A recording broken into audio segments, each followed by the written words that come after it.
Ayatollah আমেনি নেই, তিনি গত হয়েছেন, কিন্তু হাল ছাড়ছেন না মোস্তাফা খামেনি। আর এই জায়গায় দাঁড়িয়ে এক প্রকার নতি স্বীকার করে নিল বিশ্ববাজারে ডোনাল্ড ট্রাম্প। সবচেয়ে বড় খবর এই মুহূর্তে দাঁড়িয়ে মার্কিন যুক্তরাষ্ট্র ইরানের তেল রপ্তানিতে নিষেধাজ্ঞা তুলে নিয়েছে। যে দম্ভ দেখিয়েছিল, যে অহংকার দেখিয়েছিলেন এই মার্কিন যুক্তরাষ্ট্রের প্রেসিডেন্ট ডোনাল্ড ট্রাম্প, আজ প্রায় 22 দিনের মাথায় যুদ্ধের সেই দম্ভ ভেঙে চুরমার হয়ে গেল। পুরো পরিষ্কার বলে দিয়েছে ওয়ার এরফ অ্যামেড এলিভেটেড এক্সপোর্ট। ইরানের এক্সপোর্টই কাল হয়ে দাঁড়িয়েছিল এই যুদ্ধ। আর এই ইরান, মার্কিন যুক্তরাষ্ট্র, ইসরায়েল এসবের যুদ্ধের মাঝ থেকে ফায়দা তুলে নিয়ে চলে গেল কে? ডোনাল্ড ট্রাম্পের অহংকার কোথায় গিয়ে দাঁড়ালো? তিনি চেয়েছিলেন রাশিয়াকে পঙ্গু করে দিতে, তিনি চেয়েছিলেন ইরানকে পঙ্গু করে দিতে, রিজিম চেঞ্জ করে দিতে, কিন্তু আদতে কি হলো? আদতে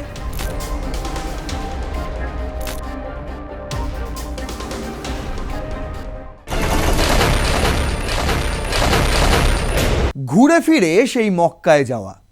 আজ খুশির ঈদ, কিন্তু আমি এই কথাটা ঈদের জন্য বললাম না। দেখুন, আজ কিন্তু খুশির ঈদ মোটেই নয়। যদি আপনি বিশ্বের দিকে তাকিয়ে দেখেন, বিভিন্ন জায়গায় যুদ্ধ যুদ্ধ যুদ্ধ, বোমা, আগুন, গোলা বারুদ, কোথায় খুশি? আজ তাই অনেকটা বেদনা নিয়েই এবছর খুশির ঈদ পালন করছে বিশেষ করে মুসলিম রাষ্ট্রগুলি।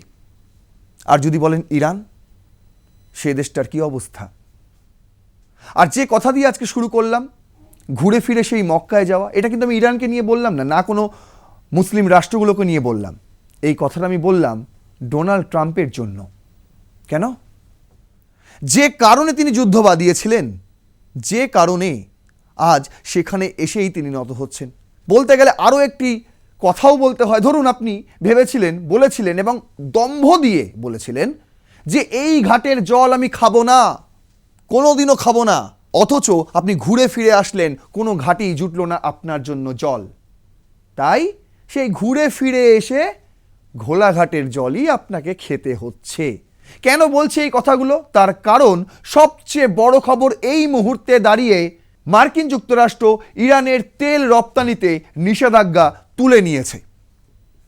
1-2 দিনের জন্য নয়, একদম 30 দিনের জন্য। এর আগে আপনারা দেখেছেন ভারতকে বলেছিল এবং আরও অন্যান্য দেশগুলোকে যাদের বলেছিল যে রাশিয়ার তেল কিনবে না মার্কিন যুক্তরাষ্ট্রের ডোনাল্ড ট্রাম্প, তিনি ঘোষণা করলেন যে 30 দিনের জন্য রাশিয়ার তেল কিনতে পারা যাবে, ভারতও কিনতে পারবে। ভারত যদিও পারমিশনের জন্য ওয়েট করে না। আবার এখন তিনি নতুন নাটক শুরু করেছেন, তার সেক্রেটারি বলছেন যে ইরানের তেলও নাকি 30 দিনের জন্য বিশ্ববাসী কিনতে পারবে, বিশ্বের বিভিন্ন দেশ কিনতে পারবে। তাহলে যুদ্ধ শুরু করার কি মানে ছিল? এতদিন ইরানের ওপর স্যাংশন দিয়ে রাখারও বা কি মানে ছিল? তাই না? দেখুন, যুদ্ধ শুরু করেছে মার্কিন যুক্তরাষ্ট্র, যুদ্ধ শুরু করেছে ইসরায়েল, আর যুদ্ধে শেষ পর্যন্ত মরণপণ লড়াই করে যাচ্ছে ইরান। আয়াতুল্লাহ আমেনি নেই, তিনি গত হয়েছেন, কিন্তু হাল ছাড়ছেন না মোস্তাফা খামেনি। আর এই জায়গায় দাঁড়িয়ে এক প্রকার নতি স্বীকার করে নিল বিশ্ববাজারে ডোনাল্ড ট্রাম্প। কেন? তার তো বিশাল দম্ভ ছিল, ইরানের তেল রপ্তানি করতে দেব না, কোনো দেশ যাতে ইরানের তেল না পায়। আর এখন তাকেই বলতে হচ্ছে ঠিক আছে 30 দিনের জন্য ইরানের তেল কিনুন। আর এই ইরান, মার্কিন যুক্তরাষ্ট্র, ইসরায়েল এসবের যুদ্ধের মাঝ থেকে ফায়দা তুলে নিয়ে চলে গেল কে? রাশিয়া। কেন বলছি? তার কারণ এই যে ইরানে মধ্যপ্রাচ্য যুদ্ধ হচ্ছে, এটা তো রাশিয়ার জন্য এই মুহূর্তে দাঁড়িয়ে একটা জ্যাকপট, অবশ্যই জ্যাকপট। আর পুতিন সেই জ্যাকপট লাভ করেছে কিভাবে? সমস্তটাই আজকে আপনাদের বোঝাবো। শুরু করছি রণক্ষেত্র, আপনাদের সঙ্গে রয়েছে আমি নারায়ণ। আজকের আমাদের headline, Iran war. Iran war, আসলে কি ইরান ওয়ার? দেখুন, এই ইরান ওয়ারে রাশিয়ার জ্যাকপট লেগে গিয়েছে, সঙ্গে ইরানেরও। আর যে দম্ভ দেখিয়েছিল, যে অহংকার দেখিয়েছিলেন এই মার্কিন যুক্তরাষ্ট্রের প্রেসিডেন্ট ডোনাল্ড ট্রাম্প, আজ প্রায় 22 দিনের মাথায় যুদ্ধের সেই দম্ভ ভেঙে চুরমার হয়ে গেল। কেন বলছি? দেখুন, প্রথম স্লাইডেই আমি রেখেছি দ্য হিন্দুর হেডলাইনটি, যেখানে ব্রেসেন্ট বলে দিয়েছেন মার্কিন যুক্তরাষ্ট্রের, সেই ধরে খবরটি হয়েছে। বলেছে কি, US issues 30 days sanctions waiver for sale of Iranian oil at sea. This was the third time the US has temporarily waived sanction in about 2 weeks. এর আগে দুবার তারা স্যাংশন তুলেছিল, আমি সেই প্রসঙ্গে যাচ্ছি না, তার কারণ সেই সময় যুদ্ধ চলছিল না। আর এই সময় যে কারণে যুদ্ধ, কেন বলছি যে কারণে যুদ্ধ, দেখুন, ইউনাইটেড এগেইনস্ট নিউক্লিয়ার ইরান, এই একটি সংস্থার হেডলাইন, যা এই হেডলাইনটা হয়েছিল 12ই মার্চ 2026। কি লিখেছিল February 2026 Iran tanker tracker war erupts amid elevated exports. যুদ্ধটা কেন লেগেছিল, কেন? তার কারণ 2026-এর শুরু থেকে ইরানের এক্সপোর্ট অনেক বেশি বেড়ে গিয়েছিল। একটি এপিসোড আপনাদের দেখিয়েছি আমি, যেখানে আমি আপনাদেরকে বলেছি যে চীনের কাছে হার মানল ডোনাল্ড ট্রাম্প। সেই এপিসোডেই আপনাদের পুরো পরিষ্কার করে বুঝিয়েছিলাম যে জানুয়ারি এবং ফেব্রুয়ারিতে ইরানের তেল রপ্তানির রেকর্ড গড়েছিল, আর সেই তেলের সিংহভাগ নিয়েছিল চীন। বুঝতে পারছেন?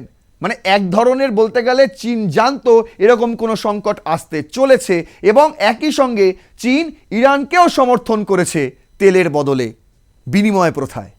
কি দিয়েছে? যুদ্ধাস্ত্র দিয়েছে, পয়সা দিয়েছে, যাতে যুদ্ধে বেশি দিন টিকে থাকা যায়। সমস্তটাই আপনাদের বুঝিয়েছি। আজকে সেই বিষয়ে নিয়ে বেশি কথা বলবো না। আজকে যে বিষয় নিয়ে বেশি কথা বলবো সেটা হলো ডোনাল্ড ট্রাম্পের দম্ভ চূর্ণ।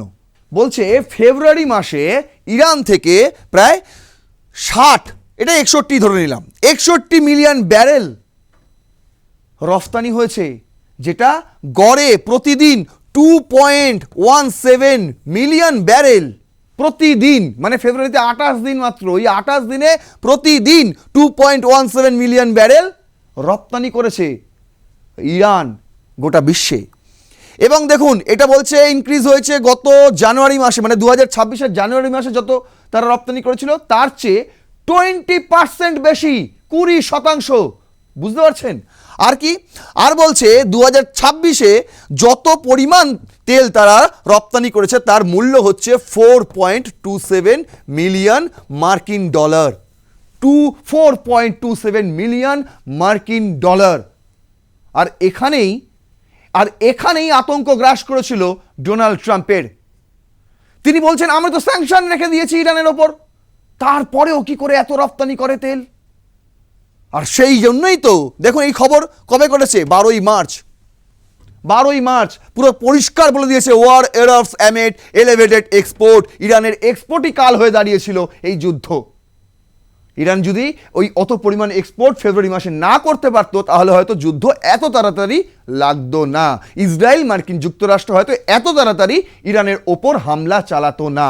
কিন্তু দেখুন, যুদ্ধের পরেও কি ইরানের তেল রপ্তানি কমে গিয়েছিল? এখন যে এসে ফলাও করে বলছে মার্কিন যুক্তরাষ্ট্র 30 দিনের জন্য ছাড় দিয়ে দিলাম, ইরানের সমস্ত তেল বিশ্বের সমস্ত দেশ কিনতে পারবে, কোনো বাধাগ্রস্ত কিচ্ছু নেই।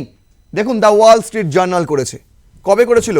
10ই মার্চ খবর করেছিল।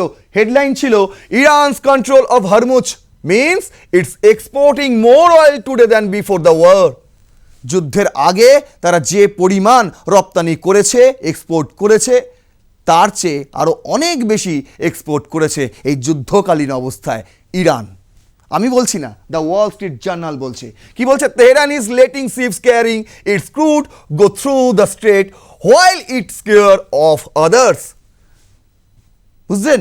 ওই যে হরমুজ প্রণালী তারা দখল করে নিয়েছে, পুরো একদম ক্যাপচার, যেখান দিয়ে বিশ্বের অন্যান্য গালফ দেশগুলোর জাহাজও তেল নিয়ে যেতে পারছে না। এই সুযোগে ইরানের থেকেই কিন্তু তেল রপ্তানি সবচেয়ে বেশি হয়েছে। এবং এই তেল কে কিনেছে সেটা আমি আগে বললাম যে আগেই আপনাদের জানিয়েছিলাম, ফেব্রুয়ারি জানুয়ারিতে সবচেয়ে বেশি রেকর্ড পরিমাণে তেল ইরানের থেকে কিনেছিল চীন। কিন্তু এই যুদ্ধকালীন অবস্থায় সেটাও বলছি।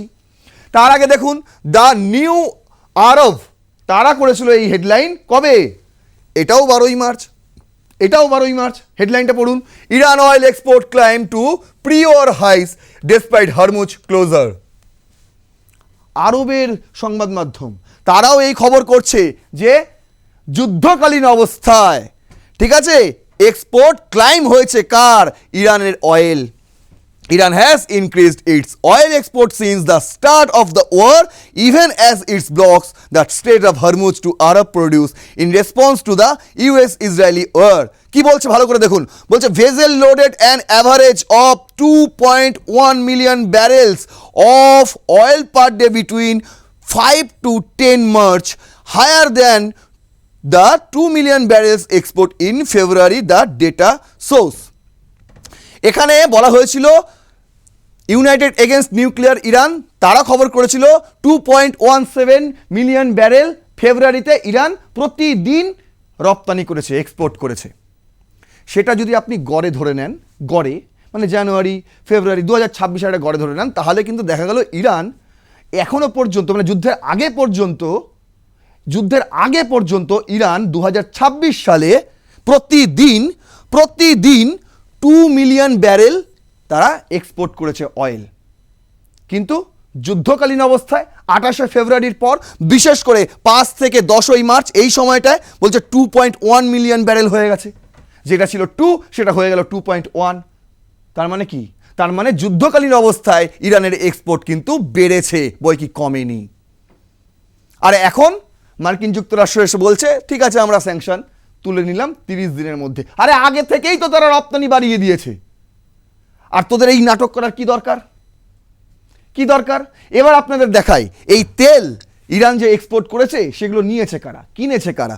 প্রথমত আপনারা জানেন যে পাকিস্তান ভিখারি দেশ, তারা তেল কেনে না, তারা ইরানের থেকে চোরা পথে কম দামে তেল নিয়ে নেয়। জানে এটা ইরানের উপর স্যাংশন রয়েছে, আমেরিকা বাবা তাকে বলে রেখেছে ইরানের উপর স্যাংশন দাও, স্যাংশন দিয়েছি। আচ্ছা ঠিক আছে, এবার ইরানকে গিয়ে বলছে ঠিক আছে তোমাদের মতো স্যাংশন আছে, তোমাদের থেকে সরাসরি আমি তেল কিনতে পারবো না, চোরা পথে তেল দাও কম দামে। এইভাবে পাকিস্তানকে তারা বিক্রি করে কিছু, আর অফিসিয়ালি তারা বিক্রি করে কাদের? সবচেয়ে বড় দেশ হচ্ছে চীন। চীনই হচ্ছে সেই দেশ যে দেশ সবচেয়ে বেশি তেল ইরানের চেয়ে কেনে। এই যে দেখুন, এই খবরটা আমি আপনাদের সেই এপিসোডেই দেখিয়েছিলাম, ফিনান্সিয়াল পোস্ট তারা করেছিল, বুলমার্গের নিউজ, বুলমার্গের এক্সক্লুসিভ খবর ছিল এটি। তারা লিখেছিল China raises oil imports to guard against supply disruption. মানে তারা জানতো কিছু একটা হতে চলেছে, সংকটকাল আসতে চলেছে, যুদ্ধ হয়তো বাঁধতে চলেছে, তার আগেই তারা নিজেদের রিজার্ভ কিন্তু তৈরি করে রেখেছিল। ওই যে বললাম জানুয়ারি এবং ফেব্রুয়ারি 2026-এর ওই দুটো মাসে সবচেয়ে বেশি তেল চায়না কিনেছিল, এবং কার থেকে? ইরানের থেকে। বলছে কি China has about 1.4 billion ব্যারেলস of crude or 119 million tonnes. এটা এই খবরটা আপনাদের দেখিয়েছিলাম 10ই মার্চ, সেই দিন এই খবর ছাপা হয়েছিল। সেই দিন বুলমার্ক খবরে লিখেছিল যে চায়না এই মুহূর্তে 1.4 বিলিয়ন ব্যারেলস ক্রুড অয়েল তাদের কাছে মজুদ রয়েছে, যেটা 190 মিলিয়ন টনসের সমান। এখন দেখুন 9ই মার্চ 2026 খবর করছে সিএনবিসি, বলছে why China can withstand oil surge past $100 more easily than other countries. যখন $100 পৌঁছে গিয়েছে ক্রুড অয়েলের দাম, তারও বেশি, তখন কেন চায়নার কোনো সমস্যা হয় না? তার কারণ হচ্ছে এইটা। একটু এই ম্যাপের দিকে নজর রাখুন, কি লেখা আছে? China oil reserve and demand. চায়নার অয়েল রিজার্ভার দেখেছেন কোথায় রয়েছে? দেখেছেন? দেখুন এখানে সিংজিয়াংয়ে একটা রয়েছে, ডাঙ্গিংয়ে একটা রয়েছে, জিনিংয়ে একটা রয়েছে, লারিংয়ে একটা রয়েছে, ডাগাংয়ে একটা রয়েছে, চেঙ্গিলে একটা রয়েছে, হ্যাঁ সাংজুয়ানে একটা রয়েছে, জিয়াংসুতে একটা রয়েছে। মোট কতগুলো? 1 2 3 4 5 6 7 8 9 10 11 12, প্রায় 12খানা অয়েল রিজার্ভার রয়েছে চায়নায়। আর সবটাই কিন্তু এই মুহূর্তে ভর্তি, একদম সম্পূর্ণ পরিপূর্ণ। তারপরেও তারা ইরানের থেকে এই স্যাংশন তুলে নেওয়ার আগে পর্যন্ত, ইউএস যে স্যাংশন তুলে নিয়েছে ইরানের থেকে 30 দিনের জন্য, তার আগে পর্যন্ত কিন্তু ইরানের থেকে কম পয়সায় তেল কিনেছে চীন। কিন্তু তাদের এই রিজার্ভারগুলোকে তারা ভাঙেনি, এখান থেকে তারা এখনো তেল বার করেনি, কারণ চায়না জানে যে সংকট কি জিনিস। আগামী দিনের জন্য কিন্তু এগুলো বাঁচিয়ে রেখেছে। বলছি না আমি সেই এপিসোডেই আপনাদের বলেছিলাম, যদি এখনো যুদ্ধ 6 মাসও চলে চায়নার কিচ্ছু যায় আসে না। বলেছিলাম 10ই মার্চের এই খবরে 1.4 বিলিয়ন ব্যারেলস, এই মুহূর্তে চায়নার কাছে রয়েছে। হ্যাঁ, সিএনবিসি করেছিল জানুয়ারিতে, সেই সময় ইরানের কাছে ছিল 1.2 বিলিয়ন ব্যারেলস। আর এই মুহূর্তে চায়নার কাছে যত বিলিয়ন ক্রুড অয়েল রয়েছে ব্যারেলসে, সেটা ভাবনারও বাইরে, মার্কিন যুক্তরাষ্ট্রের ভাবনারও বাইরে।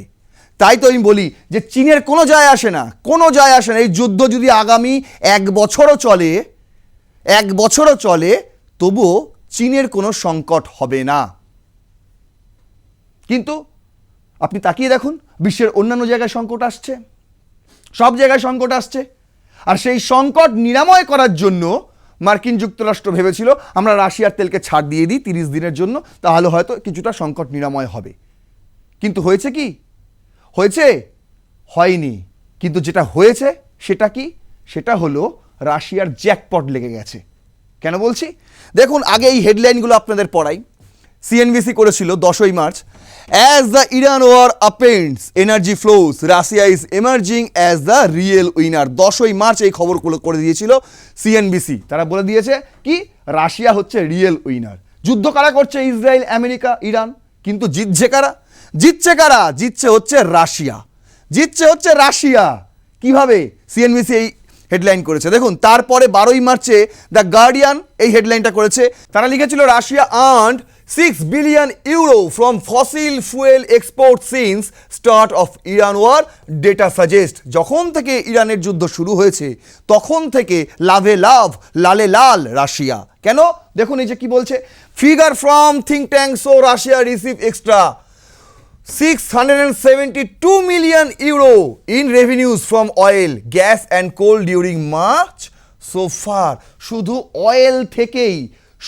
অয়েল থেকেই মানে যুদ্ধকালীন অবস্থায় রাশিয়া 672 মিলিয়ন ইউরো ইনকাম করে নিয়েছে শুধু অয়েল থেকে।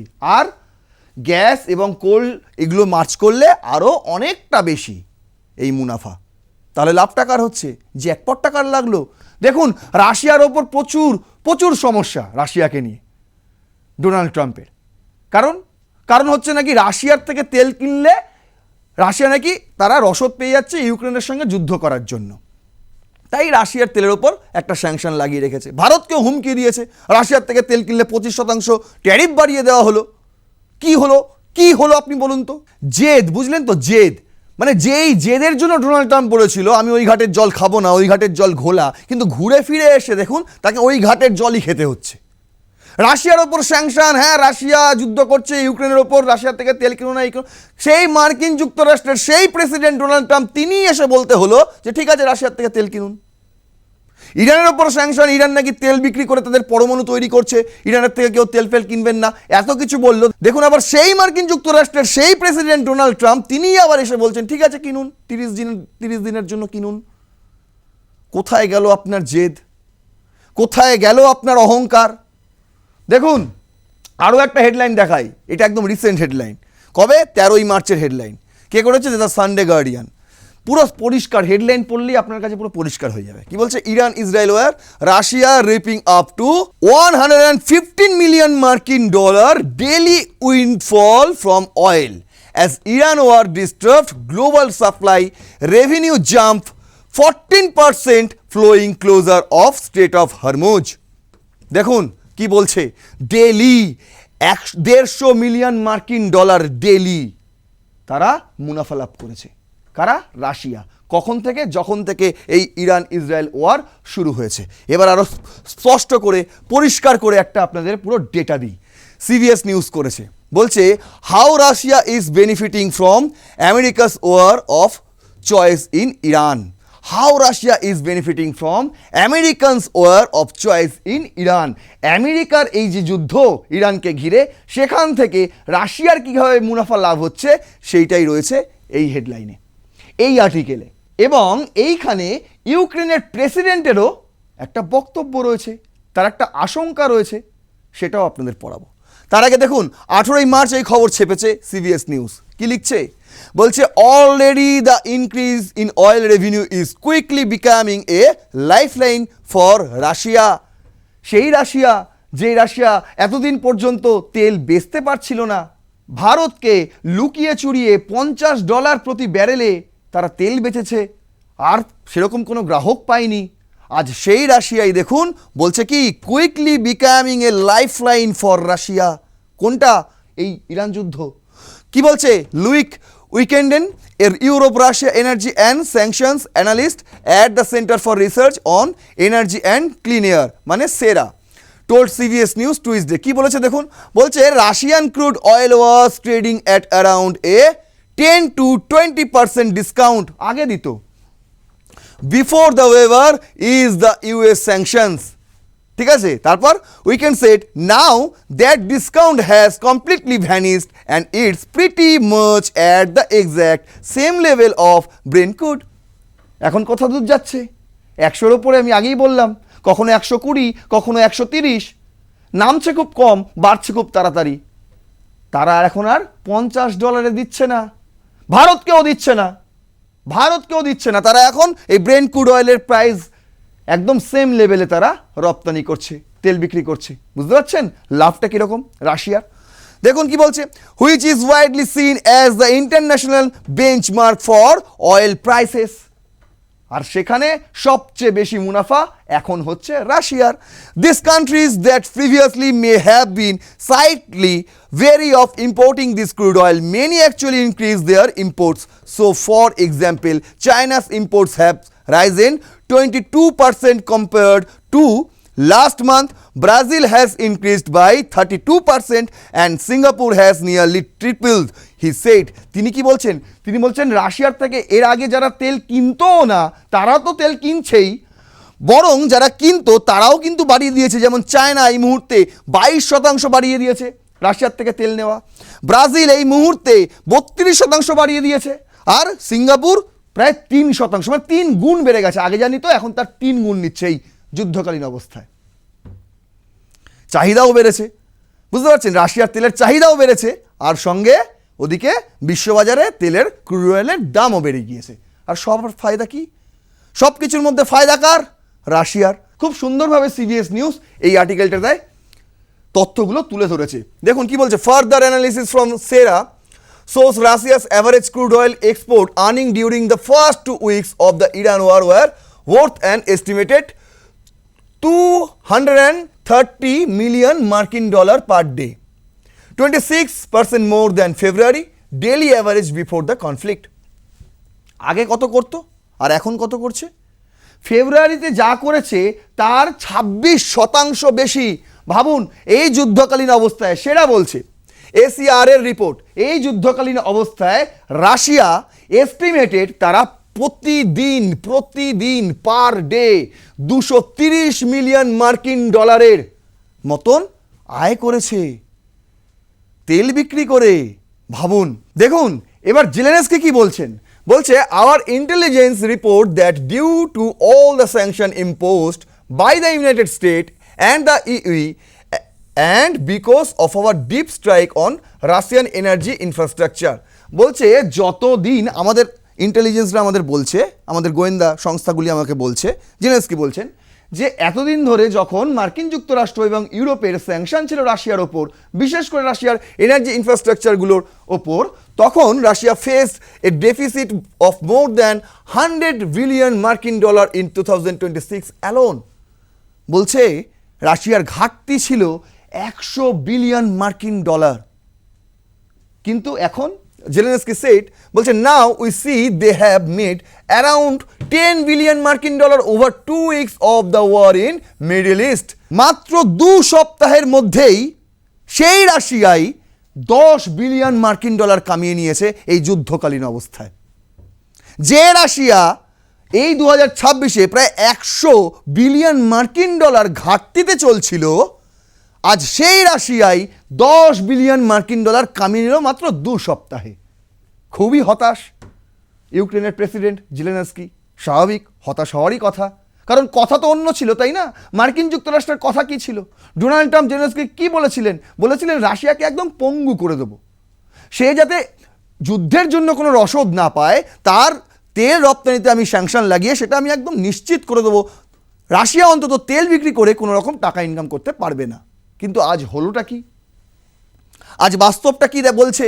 বাস্তবটা এটাই বলছি, মাত্র 2 সপ্তাহে রাশিয়া 10 বিলিয়ন মার্কিন ডলার কামিয়ে নিয়েছে শুধুমাত্র এই সংকটকালে তেল বিক্রি করে। আর এখন তো স্যাংশন নেই, এখন 30 দিনের ছাড়। রাশিয়ার ওপর ছিল, আবার ইরানের ওপরও হয়ে গেল। বুঝতে পারছেন মানে কি? মানে যার জন্য করি চুরি সেই বলে চোর, এরকম একটা ব্যাপার। এখন জেলেনস্কির অবস্থা হচ্ছে তাই। যাই হোক, আশা করি শেষ পর্যন্ত বোঝাতে পারলাম যে ডোনাল্ড ট্রাম্পের অহংকার কোথায় গিয়ে দাঁড়ালো। তিনি চেয়েছিলেন রাশিয়াকে পঙ্গু করে দিতে, তিনি চেয়েছিলেন ইরানকে পঙ্গু করে দিতে, রিজিম চেঞ্জ করে দিতে, কিন্তু আদতে কি হলো? আদতে তার অনুমতিতেই রাশিয়া এখন বিশ্বব্যাপী তেল রপ্তানি করছে, আর তার অনুমতিতেই এখন বিশ্বব্যাপী তেল রপ্তানি করবে ইরানও। এবার ভারতও কিনবে ইরানের থেকে যত কম পয়সায় সম্ভব। আশা করি আগামী দিনে তেলের দাম হয়তো স্থিরাবস্থা আসবে, সেটাও অনেকটা সময় নেবে, খুব চটজলদি সব কিছু হয়ে যাবে না, কিন্তু সেই দিনটার জন্য হয়তো অপেক্ষা করে থাকতে হবে। তার কারণ চাপে পড়েছেন ডোনাল্ড ট্রাম্প। এই সিদ্ধান্ত তিনি হঠাৎ করে নেননি, এটা একটা মিলিত সিদ্ধান্ত। আপনি ভেবে দেখুন, গতকালই কিন্তু ডেমোক্রেটের সাংসদরা তার বিরুদ্ধে হুঙ্কার দিয়েছে, হুঁশিয়ারি দিয়েছে এপস্টিন ফাইল নিয়ে। মিড টার্ম ইলেকশনও চলছে, চারিদিকের চাপ তিনি সামলাতে না পেরেই কিন্তু এখন বলতে গেলে এক প্রকার ইরানের কাছে এসে হাত জড়ো করছেন। শুধু তিনি মুখে বলছেন না আমি হেরে গেছি, কিন্তু তিনি নত হয়ে গিয়েছেন, এটা এখন পরিষ্কার।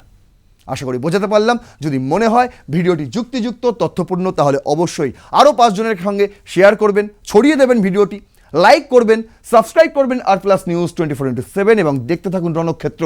এই ধরনের ইনফরমেটিভ অ্যানালিসিস আপনাদের সামনে প্রতিদিন তুলে ধরব রাত 8টায়। জয় হিন্দ, বন্দে মাতরম।